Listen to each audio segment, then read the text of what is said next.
The first clip I need though is for you to say and spell your name and what your title is or what you are within the group. Okay, so can you just tell us who you are? Yes, my name is Dolores. Because of the mask, I'm going to ask you. Yeah. My name is Dolores Chu, Dolores, and Chu is CHEW. I'm part of Women of Diverse Origins from the Diverse Origins, the group that has organized this rally and demonstration, as we have been doing for the last 20 years. Okay. That's just for the editor. That's going to be a separate clip. So now we're going to do, what are you hoping to create? Okay, and we're rolling. Okay. So, marching for Women's Day is always a celebration, as well as on the side of the track. We will now be about to start. Side, maybe? Okay, let's. Okay. Yeah, it's called a celebration of the gains that women have made over the years through our collective struggles and resistance, but also sobering because we have a long way to go, like according to the World Economic Forum, over 230 years for gender equality. And some of our gains are now being rolled back, so we have to be very vigilant. So it's a celebration, but also a warning to be alert and to take action when needed. And we are marching today in a time of war, and we remember women throughout history who've always struggled for peace. They've been at the forefront of peace movements in Northern Ireland. Donc bonjour tout le monde. Merci d'être venus en si grand nombre pour le 8 mars, la Journée internationale des droits des femmes. That's going to overpower. Exactly. Come back and I'll grab you when you're finished. Sorry. Donc pour commencer la journée, on va avoir quelques discours. Donc on va commencer avec Marlon Hale, qui est une représentante de la nation wet'suwet'en, qui va vous adresser un mot. No, I don't have any. So we are going to start the day with some speeches. The first person who will talk is Marlon Hale, who is a representative of indigenous women of Wet'suwet'en Nation. So we ask her to come here. Is she here? Marlon Hale?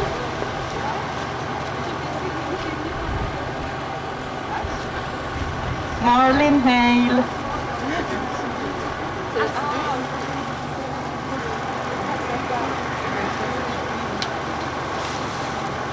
Maybe she's not here yet.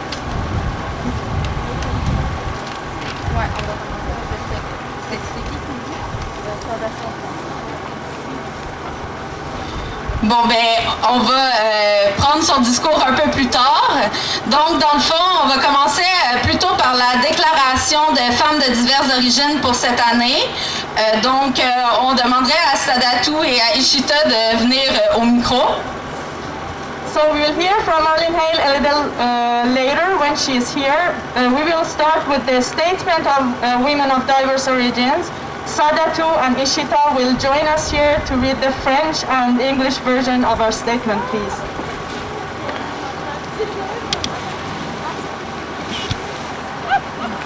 Excuse me.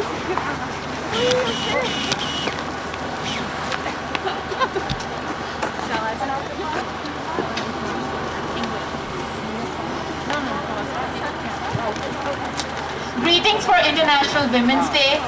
We are women of diverse origins, and our organization has been in existence for over 20 years.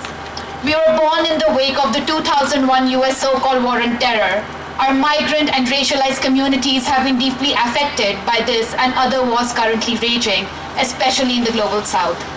We oppose all imperialist wars because we have seen their direct impact on the lives of women here and elsewhere. On this day, we raise our voices to demand peace, to an end to NATO provocations, and the immediate withdrawal of Russian troops from Ukrainian borders.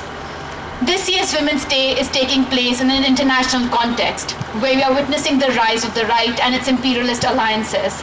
This presents a real threat to democratic processes and the sovereignty of people.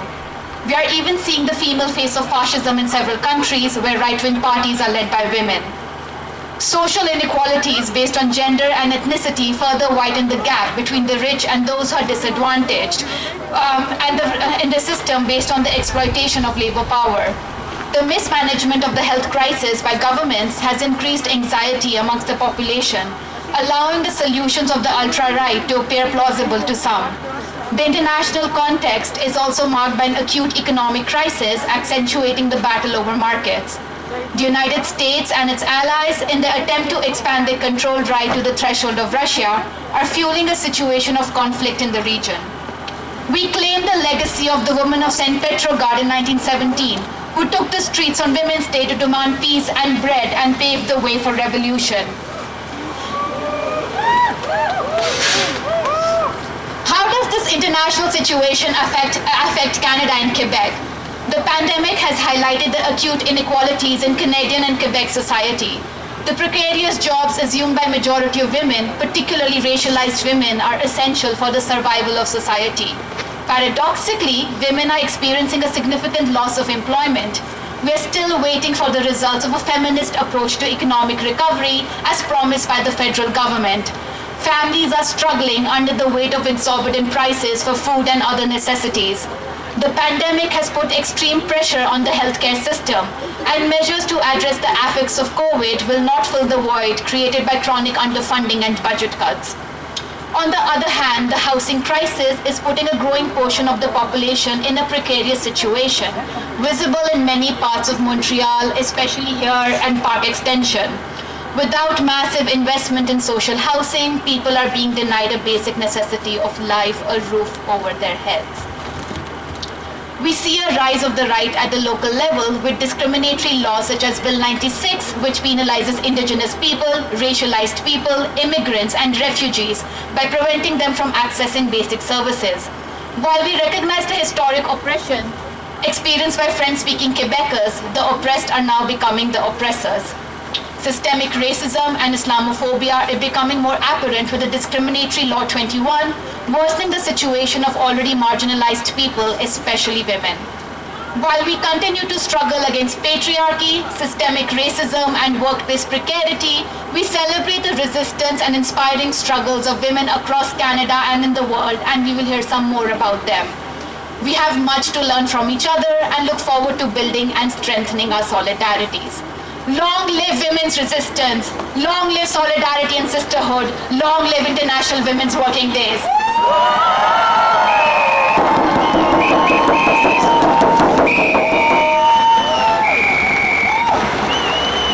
Bonjour, merci d'être là avec nous, merci à toutes et à tous. Nous sommes les femmes de diverses origines et notre organisation existe depuis plus de 20 ans. Nous sommes nés dans la foulée de la guerre contre le terrorisme déclenchée en 2001 par les États-Unis. Nos communautés migrantes et racisées ont été touchées par cette guerre et les autres qui font rage, surtout dans les pays du Sud.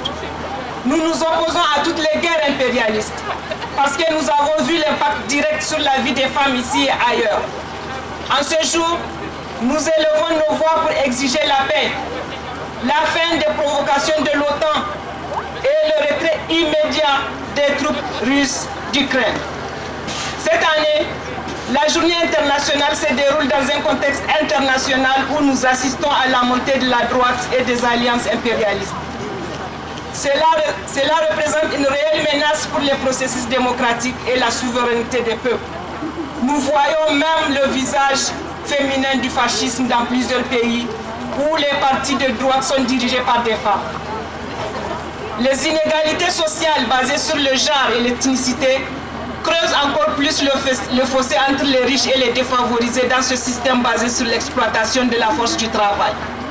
La mauvaise gestion de la crise sanitaire par le gouvernement a augmenté l'anxiété de la population, permettant aux solutions de l'ultra-droite de paraître plausibles pour certains. Le contexte international est également marqué par une crise économique aiguë qui accentue la bataille des marchés. Les États-Unis et leurs alliés, dans leur tentative d'étendre leur contrôle jusqu'au seuil de la Russie, alimentent une situation de conflit dans la région. Nous revendiquons l'héritage des femmes de Saint-Pétersbourg en 1917, qui sont descendues dans les rues lors de la journée de la femme pour réclamer la paix et du pain et ont ouvert la voie à une révolution. Comment cette situation internationale affecte-t-elle le Canada et le Québec? La pandémie a mis en lumière les inégalités criantes de la société canadienne et québécoise. Les emplois précaires occupés par une majorité de femmes, notamment les femmes racisées, sont essentiels à la survie de la société. Et paradoxalement, les femmes subissent une perte d'emploi importante. Nous attendons toujours les résultats de l'approche féministe de la relance économique promise par le gouvernement fédéral. Les familles se débattent sous le poids des prix exorbitants des denrées alimentaires et autres produits de première nécessité. La pandémie a exercé une pression extrême sur le système de santé. Et les mesures visant à remédier aux effets du Covid ne combleront pas le vide créé par le sous-financement chronique et les coupes budgétaires. D'autre part, la crise du logement place une partie croissante de la population dans une situation de précarité visible dans de nombreux quartiers de Montréal, y compris ici, à Parc-Aix. À l'absence d'investissement massif dans le logement social, les gens sont privés d'un besoin fondamental de la vie, un toit au-dessus de leur tête. Nous constatons une montée de la droite au niveau local, avec des lois discriminatoires comme la loi 96, qui pénalise les autochtones, les personnes racisées, les immigrants et les réfugiés en les empêchant d'accéder aux services de base dans leur langue maternelle. Bien que nous reconnaissions l'oppression historique vécue par les Québécois francophones, les opprimés deviennent maintenant des oppresseurs. Le racisme systémique et l'islamophobie deviennent plus apparents avec la loi 21, discriminatoire, aggravant la situation des populations déjà marginalisées, en particulier les femmes musulmanes. Alors que nous continuons à lutter contre le patriarcat, le racisme systémique et la précarité au travail, nous célébrons la résistance et les luttes inspirantes des femmes du Canada et du monde entier, et nous en entendrons encore parler. Nous avons beaucoup à apprendre les unes des autres, et nous sommes impatients de construire et de renforcer nos solidarités. Vive la résistance des femmes, vive la solidarité et la sororité, vive la journée internationale des droits des femmes.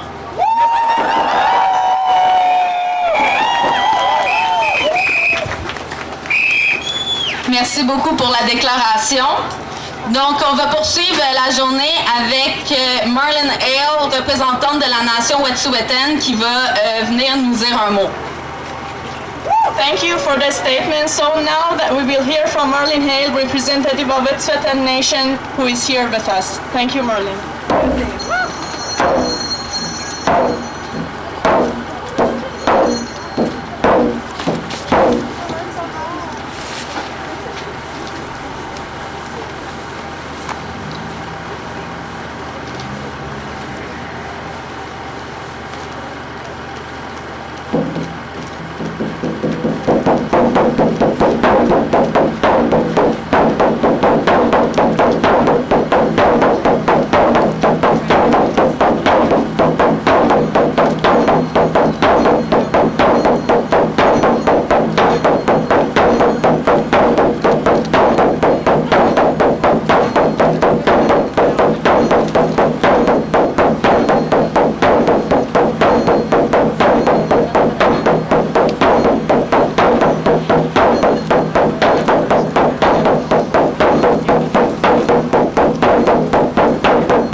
Heartbeat of Mother Earth.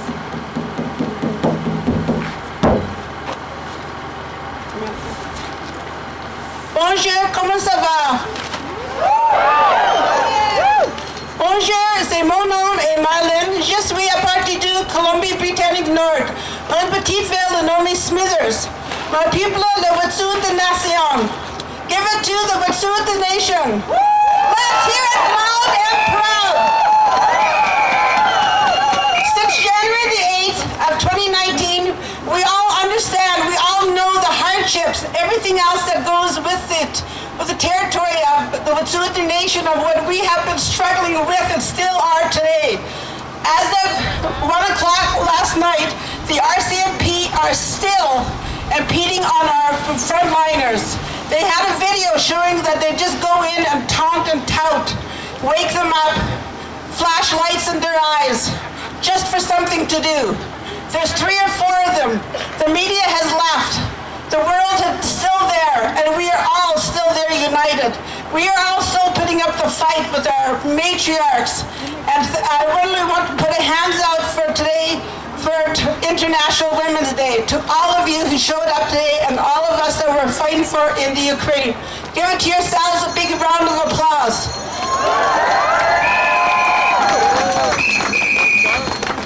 When you see the signs all around us, we are all circling, we all come from different parts of this globe, this planet, that we're fighting, the malady, the hardships.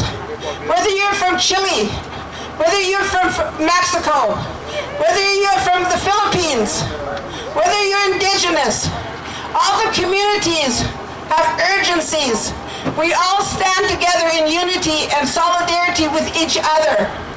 We have the worst inhumane happening right now, as we see in the Ukraine.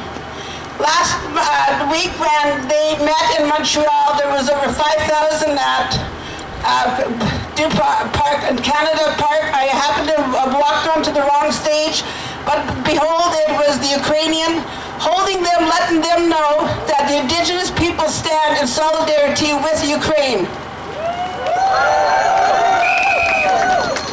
We don't want the war. We don't want the hardships put on. Over 2 million people displaced. Not going to be ending now, very soon at all.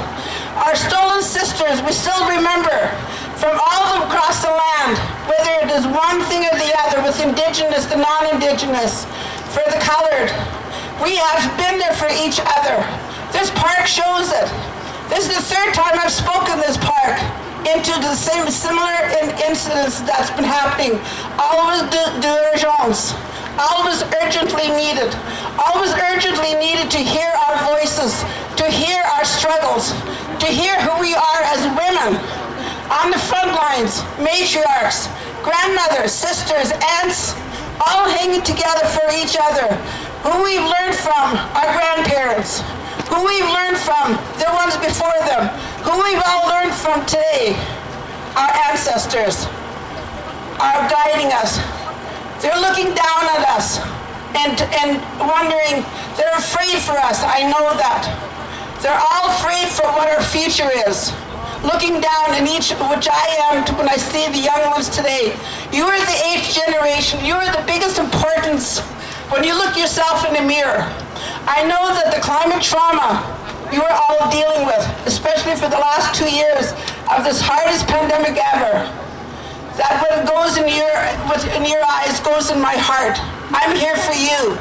I have said March the 15th 2 years ago. I apologize to all the youth.